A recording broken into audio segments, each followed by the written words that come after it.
tagabantay, ng tagapagligtas, ng mga kapulisan na sila yung nandito para alalayan ang ating mga senador para hindi sila pasukin ng mga makakaliwang grupo.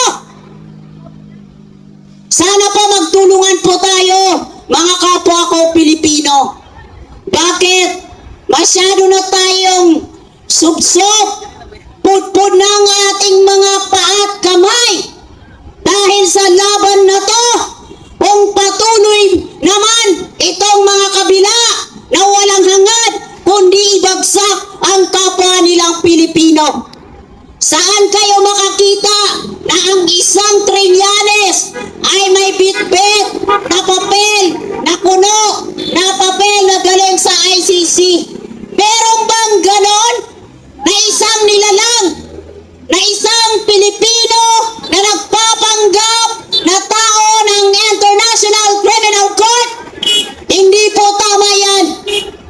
Sa mga kapwa naming Pilipino na patuloy na lumalaban against Vice President Inday Sara, sana po matauhan po kayo dahil hindi po kami nandito para po sumalungat sa kaayusan, kapayapaan at katahimikan ng ating bansa. Ako po ay tumatayo sa harap nyo bilang isang Maranao tribe. Galing po ako sa Lanao del Sur. Part po yan ng Bangsamoro Autonomous Region and Muslim Mindanao. Gusto ko po kayong i-update sa kasalukuyan na nangyayari sa aming lugar. Parte po yan ng Bangsamoro. Ngayon po ako po ay natatakot at kinakabahan dahil po baka po magkaroon ng patayan, baka po dumanak ang dugo sa kinalalagyan ng ating mga Bangsamoro. Pinapanalangin ko po kay Allah Subhanahu wa Ta'ala na sana po walang mangyari sa darating po na pagpili ng mga kakandidato po sa darating na bond election po. So, mananawagan po tayo sa mga kinauukulan. Tama na po ang pamumulitika sa ating bansa. Asikasuhin po natin na gumawa ng batas ang mga congressman. Hindi po dapat kayo nilagay dyan sa kinalalagyan nyo para ibagsak nyo ang kapwa niyong Pilipino, kapwa niyong babae na isang Pilipina na tunay na nagsiservisyo sa ating bansa. Hindi po niyo kasi tinitingnan kung ano talaga ang kalagayan ng ating inang bayan, kundi puro na lang kayo impeachment, puro na lang kayong impeachment, puro na lang ICC. Ano ba talaga tayo? Party ba tayo ng International Criminal Court? Wala na po tayo sa ICC.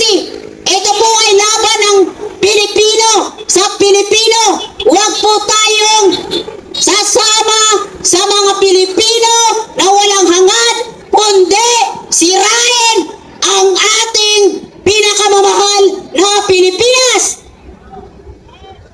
Sana po matauhan na po tayo. Huwag po natin pairalin na tayo ay kakampi, na tayo ay dilawan. Ito pong laban na to ay laban ng isang Pilipino, isang Pilipina na tumatayong pangalawang Pangulo ng ating bansa. Bongbong Marcos, tandaan nyo, hindi kayo katanggap-tanggap ng mga dilawan noon. Ang daming pambabatikos nung nilibing o pinalibing ni Tatay Digong ang inyong ama. Ilang dekada na ang dumaan na Pangulo na hindi man lang binigyan ng libing o pagmamahal ang inyong ama. Bagkus, ang dami pong sinasabi against former President Rodrigo Roa Duterte. Marami na pong mga sinasabi na hindi makatarungan, na hindi po katanggap-tanggap noong panahon na nilibing ang iyong ama sa mga salibingan ng mga bayani. Makawa na po kayo sa taong nagpakabuti sa inyo. Sinamahan kayo sa laban noong oras na kinamumulian kayo ng mga dilawan. Kinamumulian kayo ng mga pinklawan. Kinamumulian kayo ng mga taong walang hangad, kundi puro politika para mangkin ang pagkapangulo ng Pilipinas. Ano ba talaga itong laban natin? Politika ba sa politika o dapat natin alagaan ang batas na pinairan sa ating bansa? Hindi po tayo parte ng International Criminal Court. Mayroon po tayong judicial. Nandyan po ang Supreme Court. Huwag po tayong, alam niyo po ako, sa tuwing meron akong nakikita na dumadaan na mga sarado ang mga utak. Sarado dahil ang gusto nila ang mamuno sa ating bansa yung magnanakaw. Ayaw nila ng kabutihan, ayaw nila ng katahimikan, ayaw nila ng kaunlaran para sa kanilang kapwa Pilipino. Sa mga mainstream media po, sana po magbalita naman kayo ng totoo. Huwag puro mga edit-edit lang ang alam natin. Makawa kayo sa Pilipinas! Makawa kayo sa mga apo nyo! Makawa kayo sa mga pamilya nyo! Lalo na mga politiko na walang hangad kundi ubusin ang pera ng sambayan ng Pilipino! Mga putang ina niyo, mga wala kayong kaluluwa! Mga demonyo kayo! Mga magnanakaw kayo! Wala kayong hangad kundi ubusin ang pera ng gobyerno. Ito namang mga makakaliwa na dumadaan na bumabagsak. My goodness! Tao pa ba kayo? Pilipino pa ba kayo? O mga sadyang mga sarado ang mga utak nyo? Wala nang patutunguhan ang ating bansa kung ang gusto nyo ay manaig ang mga mandurugas, mga drug addict sa ating lipunan. Maawa kayo sa ating inang bayan dahil wala na po tayong lugar maliban sa ating bansang Pilipinas. Ako po ay nagmamakaawa dyan sa loob sa House of Senate sa mga senators, senadora, senador na sana po tulungan po natin maiahon sa kahirapan ang ating bansa. Lugbok na po sa kahirapan dulot ng pagkabkab ng pera ng Pilipinas. Lugbok na po ang ating bayan dahil lumalaganap ang krimen, lumalaganap ang mga adik. Hindi na po ito tama. Magtulungan po tayo rito. Kami po ay nandito para tulungan kayo. Huwag natin baluktutin ang batas. Riyan lang po ang dapat na masunod dahil meron naman tayong Supreme Court. Huwag na po natin banggitin ang Department of Justice dahil nandyan ang mga ayaw sa kapayapaan. Ayaw nila matigil ang korupsyon. Ang gusto nila patuloy na kamkamin ang pera ng taong bayan at ang mga taxpayer ng bansang ito. Sana po maisip niyo po, mga kababayan ko, ang kahihinatnan ng ating bansa. Maraming salamat po. Assalamualaikum warahmatullahi ta'ala wabarakatuh. Sukran. Maraming salamat, kapatid na Syra.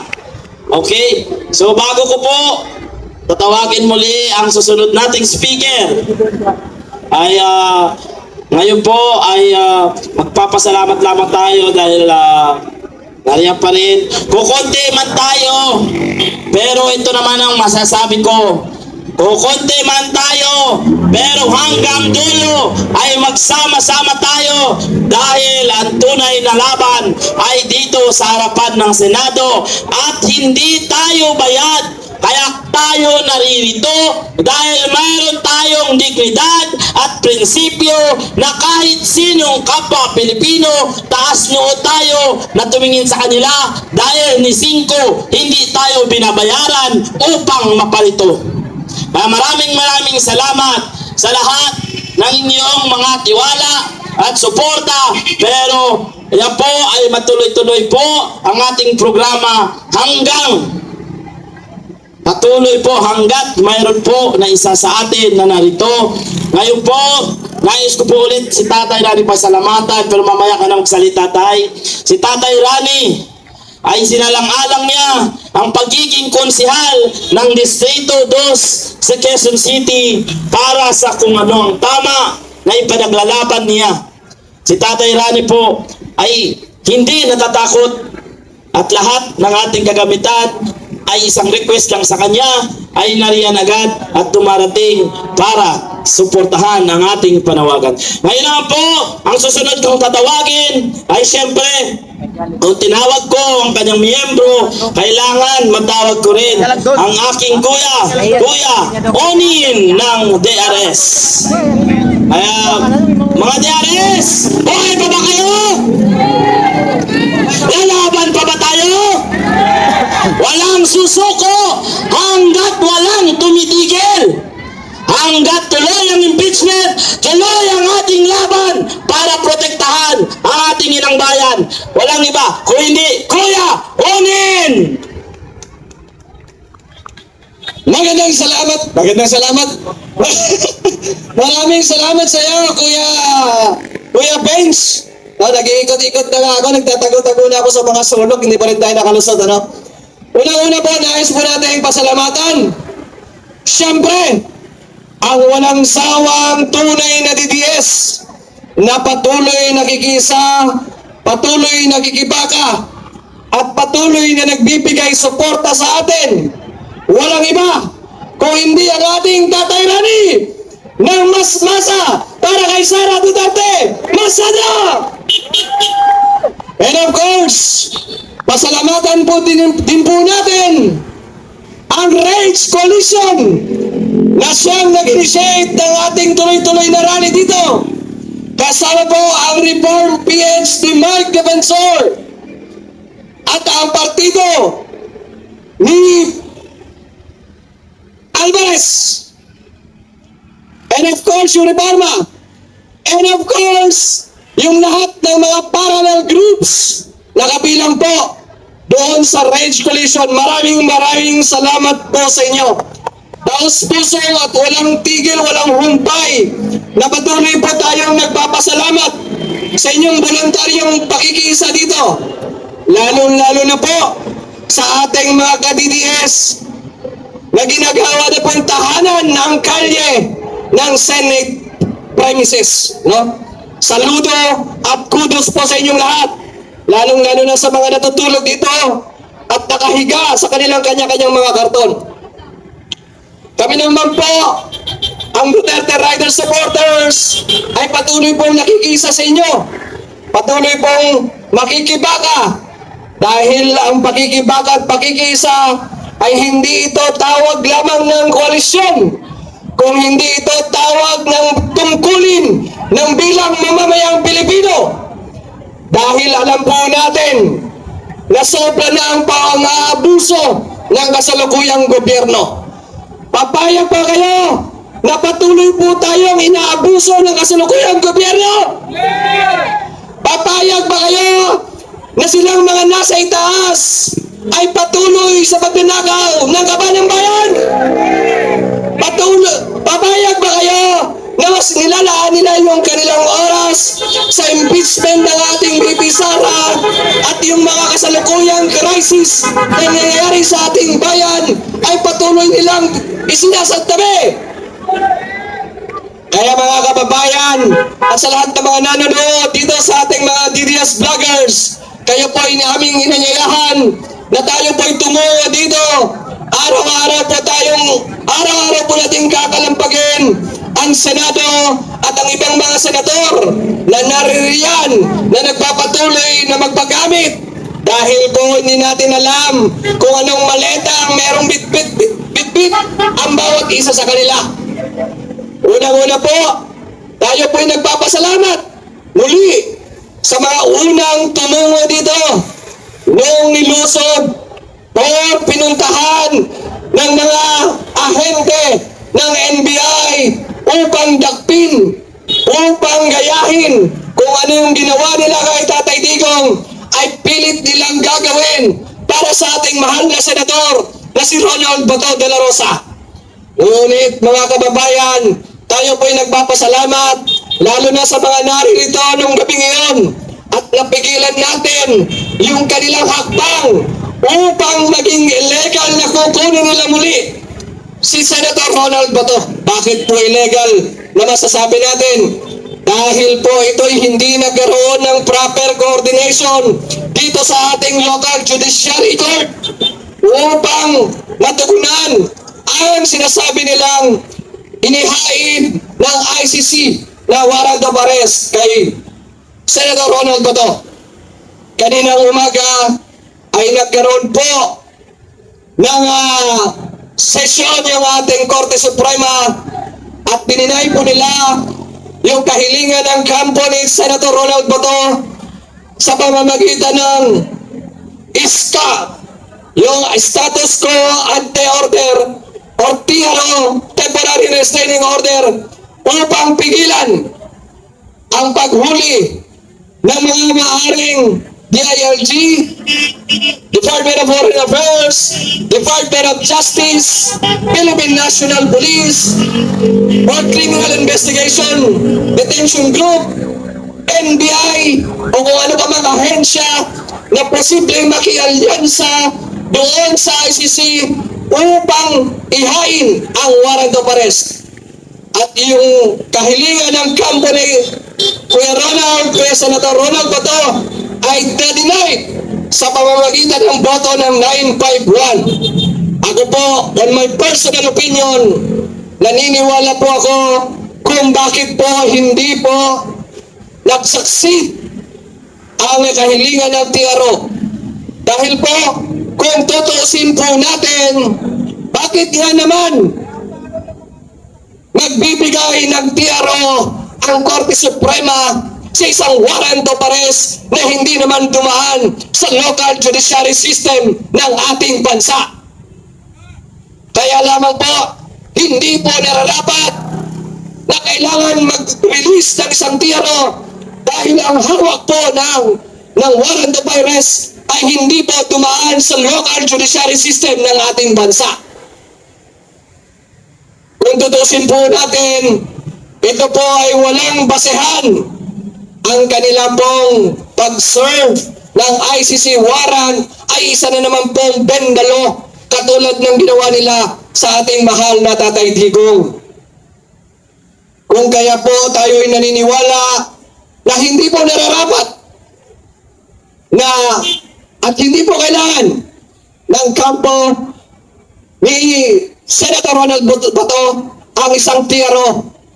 Dahil naman po, wala naman pong basehan ang Korte Suprema doon sa tinatawag ng ICC warrant of arrest. Dahil po ang warrant of arrest ay hindi naman po nagkaroon ng coordination dito sa ating local judiciary processes. Kaya ang ginagawa po ng mga ahensyang pumasok o pumipilit pumasok dito sa Senado ay illegal. Ngunit ano po ang nangyari? Hindi po ba kung sino pa yung nagbigay ng warning shot na siyang taga-bahay o naroon sa bahay ng Senado ay siya pang binigyan ng suspension? Tama po ba yan? Isang malaking mali. Dapat ang binigyan ng suspension ay yung mga walang coordination na mga nagpapakilalang ahente kuno ng NBI. Dapat yun ang binigay ng suspension. Kung yan man ay driver yan ang dapat bigyan ng suspension at hindi yung si Aplaska na siyang nasa Sergeant at Arm mismo ng ating Senado. Kaya mga kababayan, pilit nilang binabago ang sistema, pilit nilang binabali ang ating konstitusyon, pilit nilang binibrainwash ang mga manonood nating mamamayang Pilipino para magmukhang sila ang tama at tayo ang mali. Ang masasabi lang po natin, lalo na kay John Big, hindi po tanga ang mamamayang Pilipino. At lalong-lalo na, hindi po kami bobo na kagaya ng inaasahan ninyo sa inyong mga statement dyan sa mainstream media. Kami po ay meron ding katalinuhan, meron din kaming sariling pag-iisip, at meron din kaming personal na opinion. At base sa aming personal na opinion, hindi po dapat isuspinde si Aplaska, ang dapat isuspinde ang mga NBI agent na nagpapakilalang ahente na nagpapumilit pumasok sa Senado na walang coordination sa Sergeant at Arms at sa usa-usa. Tama! Dapat ang masuspinde ay si Matibag na kung saan iba-iba ang kanilang mga salaysay. Sinasabi nila, wala daw NBI agent, pero maliwanag ba sa sikat ng araw na kanilang mga ahente, suot-suot ang kanilang mga NBI vest dahil nandoon pumasok sa GSIS.